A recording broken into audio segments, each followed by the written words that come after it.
রাজশাহীর মোহনপুরে তুচ্ছ ঘটনাকে কেন্দ্র করে এক ভ্যান চালককে পিটিয়ে হত্যার অভিযোগ উঠেছে। নিহত আলম উপজেলার বেলগাছি গ্রামের বাসিন্দা এবং তার পিতার নাম মোহাম্মদ আশরাফ। স্থানীয় সূত্রে জানা যায়, উপজেলার বেলগাছি পূর্বপাড়া এলাকায় পাঠক ক্লাবের সামনে এই ঘটনা ঘটে। অভিযুক্ত মুজিবুর রহমান চলন্ত ভ্যান থামানোর জন্য সংকেত দেন, তবে ভ্যান চালক আলম কিছুটা দূরে গিয়ে ভ্যান থামালে এতে ক্ষিপ্ত হয়ে ওঠেন মুজিবুর।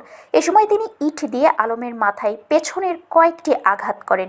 এতে গুরুতর আহত হয়ে পড়েন ভ্যান চালক আলম এবং সেখানেই মাটিতে লুটিয়ে পড়েন। পরে স্থানীয়রা তাকে উদ্ধার করে মোহনপুর উপজেলা স্বাস্থ্য কমপ্লেক্সে নিয়ে গেলে কর্তব্যরত চিকিৎসক তাকে মৃত ঘোষণা করেন। ঘটনার পর এলাকাবাসী মুজিবুরকে পাঠক ক্লাবে আটকিয়ে রাখে। ঘটনাস্থলে পুলিশ আসামি মুজিবুরকে নিতে গেলে উত্তেজিত জনতা তাকে পিটিয়ে মেরে ফেলার জন্য চেষ্টা করে। মোহনপুর থানা পুলিশের দক্ষতায় আসামিকে নিরাপদে রাখা হয়েছে। জনতার রোষানলে পড়ে পুলিশের এএসআই বেলাউদ্দিন সহ 2 জন পুলিশ সদস্য সামান্য আহত হয়েছে বলে জানা গেছে। আইন শৃঙ্খলা পরিস্থিতি স্বাভাবিক রাখতে এলাকায় পুলিশ সদস্যরা কাজ করছেন।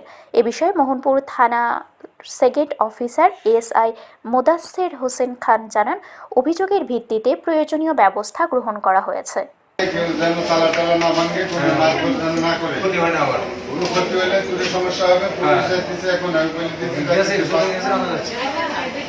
ঠিক আছে, মজুমুরের বাপের নাম কি একটু জানা, একটু জানা মানে জানা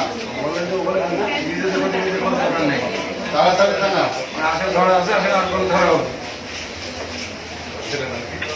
ছেলের নাম স্বামী, বয়স 35।